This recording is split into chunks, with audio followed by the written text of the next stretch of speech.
দয়া করে মেহেরবানি করে ভালোবেসে আমাকে আপনাকে আল্লাহ পাকের মহব্বতের পাত্র হিসেবে কবুল করেছেন। সেজন্য রব্বে কায়নাতের দরবারে শুকরিয়া জ্ঞাপন করি, আলহামদুলিল্লাহ। আল্লাহ পাক যে আমাকে আল্লাহ পাকের মহব্বতের পাত্র হিসেবে কবুল করলেন, এটা আমি বুঝলাম কিভাবে? আল্লাহ পাকের মহব্বতের পাত্র যদি কেউ হয়, তাহলে আল্লাহ তাকে দুনিয়ার অনেক সম্পদ দিবেন, বিষয়টি এমন নয়। তাকে কয়েক কোটি টাকার মালিক বানায় দিবেন, বিষয়টি এমন নয়। বরং আল্লাহ পাক যাকে ভালোবাসেন, যাকে মহব্বত করেন, তার সাথে সর্বপ্রথম ভালোবাসার যে আদান প্রদান করেন সেটা হলো আল্লাহ পাক বান্দার সিনার মধ্যে ঈমানের নূর ঢেলে দেন। আল্লাহ পাক যদি কাউকে ভালোবাসেন, সর্বপ্রথম তার সাথে এই মুআমালা করেন, এই কাজ করেন যে বান্দা, আমি আল্লাহ তোকে ভালোবাসি, এর বিনিময়ে আমি আল্লাহ তোর সিনার মধ্যে আমার একত্ববাদের নূরকে আমি আল্লাহ ঢেলে দিয়েছি। যে একত্ববাদের নূর, যে ঈমানের নূর, বান্দা তোকে আমি আল্লাহ পর্যন্ত পৌঁছে।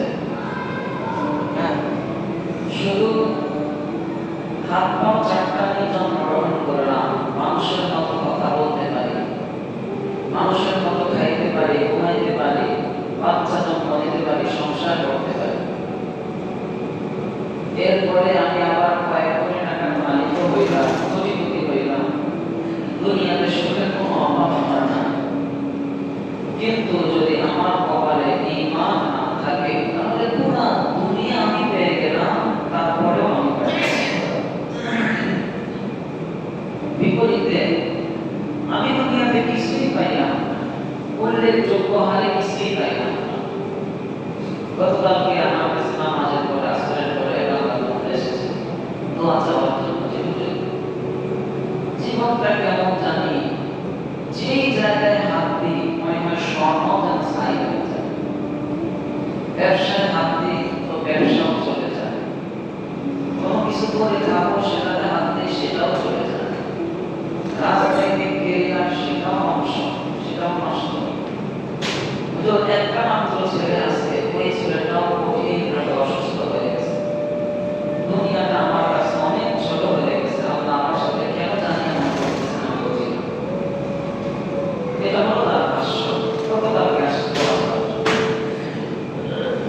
একজন মানুষ পৃথিবীতে সে কিছুই পাইল না, উল্লেখযোগ্য হারে সে আদর্শ স্বামীও হতে পারে নাই, আদর্শ বাবাও হতে পারে নাই, আদর্শ রাজনৈতিক নেতাও হতে পারে নাই, সফল ব্যবসায়ীও হতে পারে নাই, সফল চাকরিজীবীও হতে পারে নাই, কিছুই হতে পারে না সে।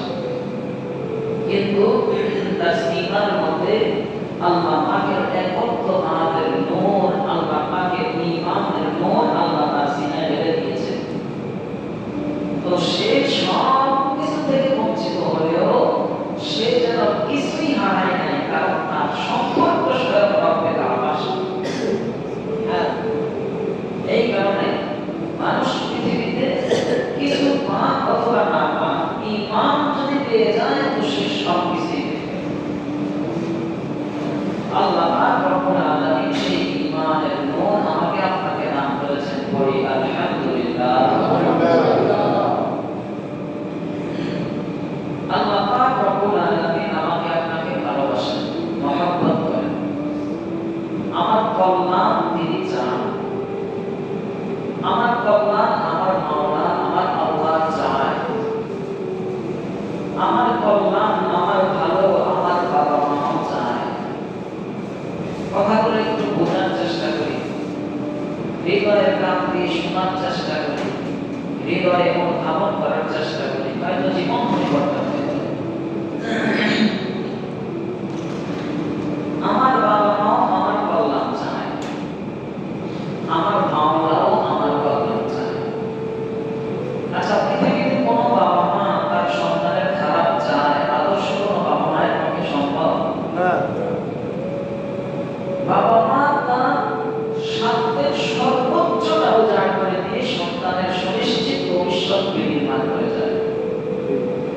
কষ্ট করবে, কিন্তু সন্তানকে কষ্ট করতে দেয় না। বাস্তব না অবাস্তব? তো বাবা মা আমার কল্যাণ চায়, কতটুকু চায়? বাবা মায়ের সাধ্যের মধ্যে যতটুকু আছে ততটুকু চায়। কথা কি বুঝতে পারলেন? বাবা মা আমার কল্যাণ কতটুকু চায়? তার সাধ্যে যতটুকু কুলায়, তার সাধ্যের মধ্যে থেকে সর্বোচ্চটা দিয়ে আমার জন্য কল্যাণ চায়। যখন তার সাধ্যের বাইরে চলে যায়, তখন আর তার করার কিছুই থাকে না, হাল ছেড়ে দেয়। সন্তানকে নিজের ঘরের মধ্যে নিয়ে বসে থাকে, বসে বসে বৃত্ত প্রহার করতে থাকে। তার কাছে চিকিৎসা করার মতো অর্থ নাই, সামর্থ্য নাই, চিকিৎসা করার মতো সক্ষমতা তার কাছে নাই।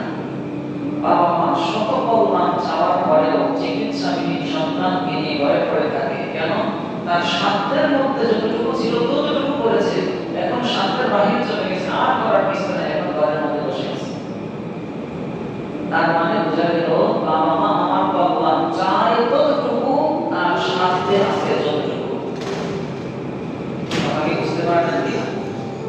বাবা মা আমার কল্যাণ চায় ততটুকু, বাবা মায়ের সাধ্যে আছে যতটুকু। এবার আসেন আল্লাহ পাকও আমার কল্যাণ চায়। রব্বুল আলামিনও আমার কি চান? কল্যাণ চান। কতটুকু চান?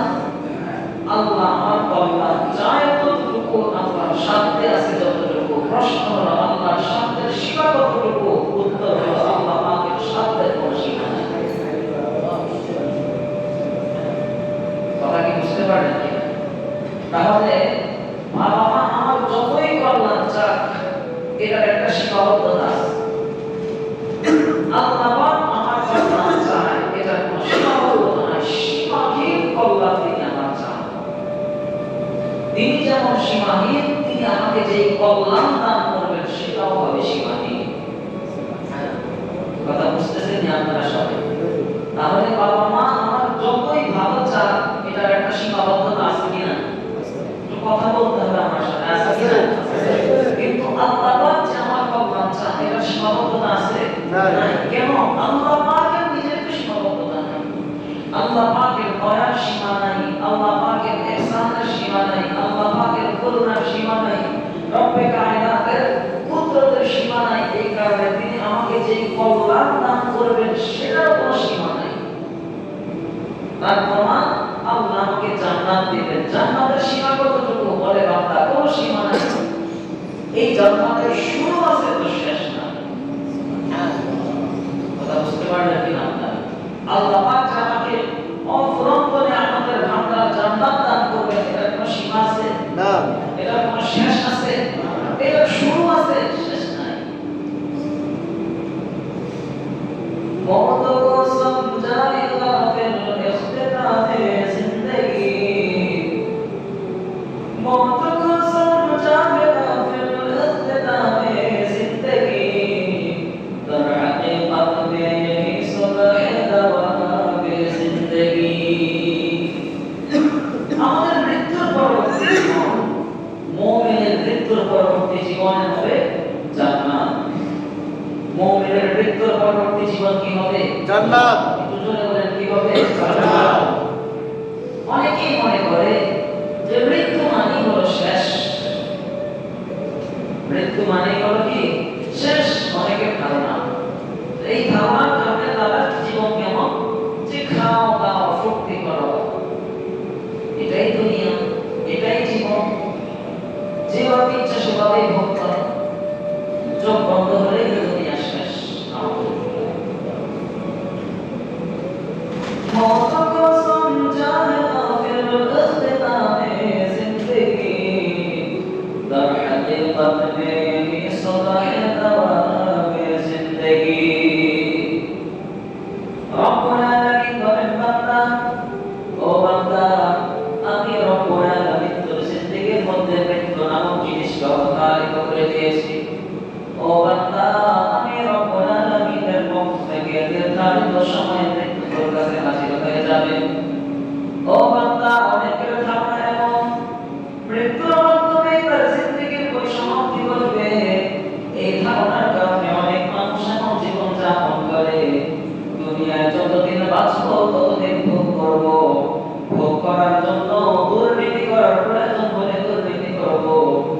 ভোগ করার জন্য কোন কাজের প্রয়োজন সেটাও করব, কারণ তার কাছে দুনিয়ায় সব কিছু।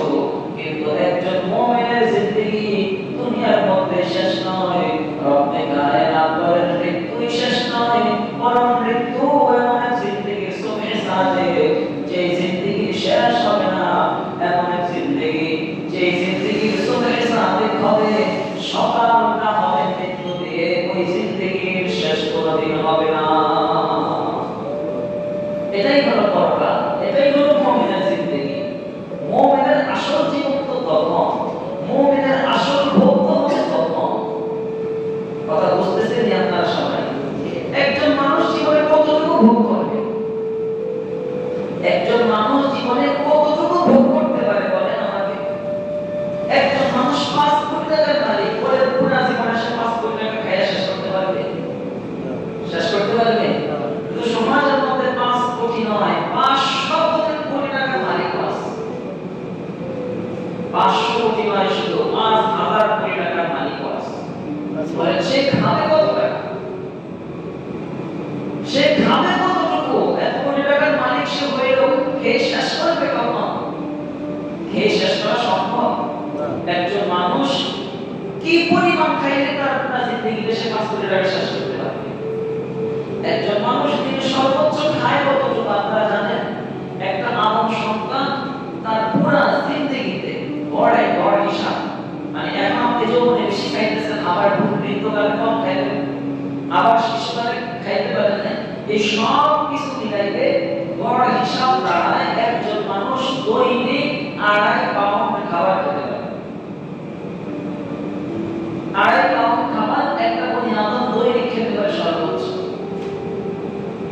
আপনি 80 বছর জিন্দেগিতে কয় পাউন্ড খাবার খাইবেন, কয় টন খাবার খাইবেন? আল্লাহ তো এই খাওয়ার জন্য দুনিয়া দেয় না। একজন বনি আদম দৈনিক এভারেজে গড় হিসেবে দৈনিক 8 ঘন্টা ঘুমাইতে পারে। এখন আপনি দৈনিক বেশি ঘুমান, একটা সময় কম ঘুমাইছেন, আবার মৃত্যুকালে কম ঘুমাবেন, সব কিছুর বিবেচনায় গড় হিসেবে দৈনিক 8 ঘন্টা ঘুমাইতে পারে। তো ঘুমাইবেন কতটুকু? বিছানা তো বানায় রাখছেন বিশাল, বাড়ি তো বানায় রাখছি 5 তলা, কতটুকু ঘুমাইতে পারবেন? তার মানে আল্লাহ এই জিন্দেগিটা আমাকে ভোগ করার জন্য দেয় নাই। আল্লাহ এই জিন্দেগিটা আমাকে কি করার জন্য দেয় নাই? ভোগ করার জন্য। জোরে বলেন, কি করার জন্য দেয় নাই? ভোগ করার জন্য নয়, বান্দা ত্যাগ করার জন্য দিয়েছে। কিসের জন্য দেন নাই?